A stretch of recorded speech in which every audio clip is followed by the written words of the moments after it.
ತಮ್ಮ ಜೀವಮಾನದಲ್ಲಿ ಯಾರಿಗೂ ಸಹಾಯ ಮಾಡ್ತಿದ್ದ ವ್ಯಕ್ತಿಗಳ ಕೆಲಸಿದ್ದೀರಾ ಅಂತ ಹೇಳ್ತಾರೆ ಇಲ್ಲ, ನಿನ್ನೆ ಬಹಳ ಒಳ್ಳೆ ಮಾತು ಹೇಳಿದ್ದಾರೆ. ನನ್ನ ಜೀವಮಾನದಲ್ಲಿ ಚಿಕ್ಕಬಳ್ಳಾಪುರದಲ್ಲಿ 2006-7ರಿಂದ 10,000ಕ್ಕೂ ಹೆಚ್ಚು ಜನಕ್ಕೆ ಪಾಠ ಮಾಡಿದ್ದೀನಿ. ಲೈಫ್ ಈಸ್ ಬ್ಯೂಟಿಫುಲ್ ಕಾರ್ಯಕ್ರಮದಿಂದ ಮೋಟಿವೇಟ್ ಮಾಡಿದ್ದೀನಿ. 60 ಜನ ಇವತ್ತು ಕನ್ನಡ ಮೀಡಿಯಂ ಸ್ಕೂಲ್ ಮಕ್ಕಳಿಗೆ 2 ತಿಂಗಳಿಂದ ಬೆಂಗಳೂರಲ್ಲಿ ಟ್ರೈನಿಂಗ್ ಮಾಡ್ತಿದ್ದೀನಿ. 20,000 ಮಕ್ಕಳಿಗೆ ಬಟ್ಟೆ ಕೊಟ್ಟಿದ್ದೀನಿ. ಪ್ರತಿ ಕಾರ್ಯಕ್ರಮದಲ್ಲೂ ಮೊನ್ನೆ ನಂದಿಯಲ್ಲಿ 30,000 ಜನಕ್ಕೆ ಅನ್ನದಾನ ಮಾಡಿದ್ದೀನಿ. 10 ಆಂಬ್ಯುಲೆನ್ಸ್ ಇಟ್ಟು ತಿಂಗಳಿಗೆ 15 ಲಕ್ಷ ಖರ್ಚು ಮಾಡ್ತಿದ್ದೀನಿ. 70,000 ಮನೆಗೆ ಸೀರೆ ಕೊಟ್ಟಿದ್ದೀನಿ. 5,000 ರೂಪಾಯಿ MBBS ಇಂಜಿನಿಯರಿಂಗ್ ಹುಡುಗಿಗೆ ಸ್ಕಾಲರ್ಶಿಪ್ ಕೊಟ್ಟಿದ್ದೀನಿ. 10th ಓದೋ ಮಕ್ಕಳಿಗೆ 1,000 ರೂಪಾಯಿ ಸ್ಕಾಲರ್ಶಿಪ್ ಕೊಟ್ಟಿದ್ದೀನಿ. ಮುನ್ಸಿಪಲ್ ಕಾಲೇಜಲ್ಲಿರೋರಿಗೆ 3,000 ಜನಕ್ಕೆ ಸ್ಕಾಲರ್ಶಿಪ್ ಕೊಟ್ಟಿದ್ದೀನಿ. ಆಟೋ ಡ್ರೈವರ್ ಮಕ್ಕಳಿಗೆ 5,000 ಸ್ಕಾಲರ್ಶಿಪ್ ಕೊಟ್ಟಿದ್ದೀನಿ. ಅಪ್ಪ ಅಮ್ಮ ಇಲ್ದಿರೋ ಮಕ್ಕಳಿಗೆ 50 ಲಕ್ಷ ಡಿಪಾಸಿಟ್ ಮಾಡಿದ್ದೀನಿ. ಮೋಸ್ಟ್ಲಿ ಅವ್ರಿಗೆ ಮತ್ತಿಬ್ಬರಲ್ಲಿ ಆಗಿದೆ. ಪೆರೇಸ್ ಅಂದ್ರದ್ದು ವಿಚಾರ ಅವ್ರು ಮಾತಾಡೋ ಪಕ್ಕದಲ್ಲಿ ಯಾರೋ ಕಾಮೆಂಟ್ ಹಾಕಿದ್ರು. ಮೋಸ್ಟ್ಲಿ ಅವ್ರ ಕುಟುಂಬ ಏನು ಮಾಡಿದೆ, ನನ್ನ ಕುಟುಂಬ ಏನು ಮಾಡಿದೆ ಅಂತ ಪೆರೇಸ್ ಅಂದ್ರ ಜನತೆಗೆ ಗೊತ್ತು. ಇಲ್ಲ, ನನಗೆ ಆ ಪ್ರಮಾಣದ ಓಟು ಬರ್ತಿಲ್ಲ. ನಾನು ಇದೇ ಸಂದರ್ಭದಲ್ಲಿ ಮಾನ್ಯ ಅನಂತಕುಮಾರ್ ಅವ್ರ ಬಗ್ಗೆ ಮಾತಾಡ್ಬಿಟ್ಟು ನನಗೆ ವೇದಿಕೆ ಸಿಗಲಿಲ್ಲ. ಮಾನ್ಯ ಅನಂತಕುಮಾರ್ ಹೆಗಡೆ ಅವರೇ, ಸಂವಿಧಾನನ ಬದಲಿಸ್ತೀವಿ ಅಂತ ನೀವೇನೋ ಸ್ಟೇಟ್ಮೆಂಟ್ ಕೊಟ್ರಿ. ನಿಮ್ಮಪ್ಪ, ನಿಮ್ಮ ತಾತ, ಅವರಪ್ಪ ಕೈಯಲ್ಲೂ ಅದಾಗಲ್ಲ. ಗೌರವಾನ್ವಿತ ಅನಂತಕುಮಾರ್ ಹೆಗಡೆ ಅವರೇ, ಮತ್ತೊಮ್ಮೆ ಹೇಳ್ತಿದ್ದೀನಿ, ನಿಮ್ಮ ತಂದೆಯವರು, ನಿಮ್ಮ ತಾತ ಅವರು, ಅವ್ರ ಅಪ್ಪ ಅವರು, ಇವ್ರು ಯಾರ ಕೈಯಲ್ಲೂ ಸಂವಿಧಾನ ಟಚ್ ಮಾಡೋಕ್ಕಾಗಲ್ಲ. ಬಾಬಾ ಸಾಹೇಬ್ ಅಂಬೇಡ್ಕರ್ ಬರೆದಿರೋ ಸಂವಿಧಾನದ ಬಗ್ಗೆ ನಿಮಗೆ ಅದೆಷ್ಟು ಸೀಟ್ ಬಂದರೂ ಮೊದಲ ಕಷ್ಟ ಬರಲಿ, ಮತ್ತೆ ಅದ್ರ ಬಗ್ಗೆ ಯೋಚನೆ ಮಾಡ. ಅನಂತಕುಮಾರ್ ಹೆಗಡೆ ಅವ್ರಿಗೆ ಮೊನ್ನೆ ಒಂದು ಎಕ್ಸಾಂಪಲ್ ಹೇಳ್ತಾ ಇದ್ರು. ಆನೆ ಹೋಗುವಾಗ ನಾಯಿ ಬೊಗಳುತ್ತೆ ಅಂತ ಈ ಕತೆ ಹೇಳಿದ್ರು ನೆನ್ನೆ. ಆನೆ ಹೋಗುವಾಗ ನಾಯಿ ಬೊಗಳುತ್ತೆ ಅಂತ. ಅನಂತಕುಮಾರ್ ಹೆಗಡೆ ಅವರೇ, ನೀವು ಹೇಳಿದ್ರಲ್ಲ ಆ ಕಥೆಯಲ್ಲಿ ಆನೆ ಯಾರು ಗೊತ್ತಾ? ನಮ್ಮ ಸಿದ್ದರಾಮಯ್ಯ ಸಾಹೇಬರು. ಅದಿನ್ನೊಂದು ಪ್ರಾಣಿ ಇದೆ ಅಲ್ಲ, ಅದು ತಾವ ಅಂತ ಕೇಳ್ತಿದ್ದೀನಿ ಅಷ್ಟೇ ಸರ್. ಮತ್ತೆ ನಾನು ತಪ್ಪಾಗ್ತೀನಿ ಕಡೆ.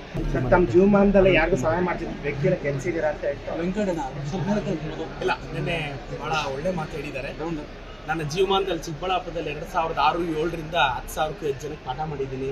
ಲೈಫ್ ಈಸ್ ಬ್ಯೂಟಿಫುಲ್ ಕಾರ್ಯಕ್ರಮದಿಂದ ಮೋಟಿವೇಟ್ ಮಾಡಿದ್ದೀನಿ. 60 ಜನ ಇವತ್ತು ಕನ್ನಡ ಮೀಡಿಯಂ ಸ್ಕೂಲ್ ಮಕ್ಕಳಿಗೆ 2 ತಿಂಗಳಿಂದ ಬೆಂಗಳೂರಲ್ಲಿ ಟ್ರೈನಿಂಗ್ ಮಾಡ್ತಿದ್ದೀನಿ.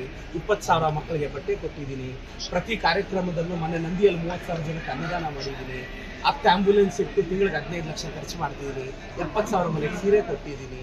5,000 ರೂಪಾಯಿ MBBS ಇಂಜಿನಿಯರಿಂಗ್ ಹುಡುಗಿಗೆ ಸ್ಕಾಲರ್ಶಿಪ್ ಕೊಟ್ಟಿದ್ದೀನಿ. 10th ಓದೋ ಮಕ್ಕಳಿಗೆ 1,000 ರೂಪಾಯಿ ಸ್ಕಾಲರ್ಶಿಪ್ ಕೊಟ್ಟಿದ್ದೀನಿ. ಮುನ್ಸಿಪಲ್ ಕಾಲೇಜಲ್ಲಿರೋರಿಗೆ 3,000 ಜನಕ್ಕೆ ಸ್ಕಾಲರ್ಶಿಪ್ ಕೊಟ್ಟಿದ್ದೀನಿ.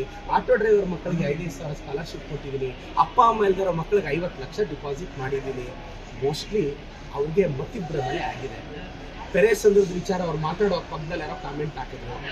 ಮೋಸ್ಟ್ಲಿ ಅವ್ರ ಕುಟುಂಬ ಏನು ಮಾಡಿದೆ, ನನ್ನ ಕುಟುಂಬ ಏನು ಮಾಡಿದೆ ಅಂತ ಪೆರೇಸ್ ಅಂದ್ರ ಜನತೆಗೆ ಗೊತ್ತು. ಇಲ್ಲ, ನನಗೆ ಆ ಪ್ರಮಾಣದ ಓಟು ಬರ್ತಿಲ್ಲ. ನಾನು ಇದೇ ಸಂದರ್ಭದಲ್ಲಿ ಮಾನ್ಯ ಅನಂತಕುಮಾರ್ ಅವ್ರ ಬಗ್ಗೆ ಮಾತಾಡ್ಬಿಟ್ಟು ನನಗೆ ವೇದಿಕೆ ಸಿಗಲಿಲ್ಲ. ಮಾನ್ಯ ಅನಂತಕುಮಾರ್ ಹೆಗಡೆ ಅವರೇ, ಸಂವಿಧಾನನ ಬದಲಿಸ್ತೀವಿ ಅಂತ ನೀವೇನೋ ಸ್ಟೇಟ್ಮೆಂಟ್ ಕೊಟ್ರಿ. ನಿಮ್ಮಪ್ಪ, ನಿಮ್ಮ ತಾತ, ಅವರಪ್ಪ ಕೈಯಲ್ಲೂ ಅದಾಗಲ್ಲ.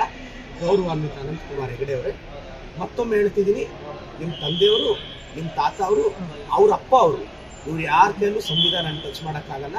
ಬಾಬಾ ಸಾಹೇಬ್ ಅಂಬೇಡ್ಕರ್ ಬರೆದಿರೋ ಸಂವಿಧಾನದ ಬಗ್ಗೆ ನಿಮಗೆ ಅದೆಷ್ಟು ಸೀಟ್ ಬಂದರೂ ಮೊದಲ ಕಷ್ಟ ಬರಲಿ, ಮತ್ತೆ ಅದ್ರ ಬಗ್ಗೆ ಯೋಚನೆ ಮಾಡ. ಅನಂತಕುಮಾರ್ ಹೆಗಡೆ ಅವ್ರಿಗೆ ಮೊನ್ನೆ ಒಂದು ಎಕ್ಸಾಂಪಲ್ ಹೇಳ್ತಾ ಇದ್ರು. ಆನೆ ಹೋಗುವಾಗ ನಾಯಿ ಬೊಗಳುತ್ತೆ ಅಂತ ಈ ಕತೆ ಹೇಳಿದ್ರು ನೆನ್ನೆ. ಆನೆ ಹೋಗುವಾಗ ನಾಯಿ ಬೊಗಳುತ್ತೆ ಅಂತ. ಅನಂತಕುಮಾರ್ ಹೆಗಡೆ ಅವರೇ, ನೀವು ಹೇಳಿದ್ರಲ್ಲ ಆ ಕಥೆಯಲ್ಲಿ ಆನೆ ಯಾರು ಗೊತ್ತಾ? ನಮ್ಮ ಸಿದ್ದರಾಮಯ್ಯ ಸಾಹೇಬರು. ಅದಿನ್ನೊಂದು ಪ್ರಾಣಿ ಇದೆ ಅಲ್ಲ, ಅದು ತಾವ ಅಂತ ಕೇಳ್ತಿದ್ದೀನಿ ಅಷ್ಟೇ ಸರ್. ಮತ್ತೆ ನಾನು ತಪ್ಪಾಗ್ತೀನಿ ಕಡೆ. Thank you sir. Thank you. ಕನ್ನಡಿಗರ ಮೆಚ್ಚಿನ ನಿಮ್ಮ ನ್ಯೂಸ್ 18 ಕನ್ನಡ ಈಗ ವಾಟ್ಸ್ಆಪ್ನಲ್ಲಿಯೂ ಲಭ್ಯ. ಕರ್ನಾಟಕ ಮತ್ತು ದೇಶ ವಿದೇಶದ 360 ಡಿಗ್ರಿ ಸುದ್ದಿ ವಿವರವನ್ನ ನೀವು ನಿಮ್ಮ ಕೈ ಬೆರಳುಗಳಲ್ಲಿಯೇ ಪಡೆಯೋದಿಕ್ಕೆ ಈ QR ಕೋಡ್ ಅನ್ನ ಸ್ಕ್ಯಾನ್ ಮಾಡಿ.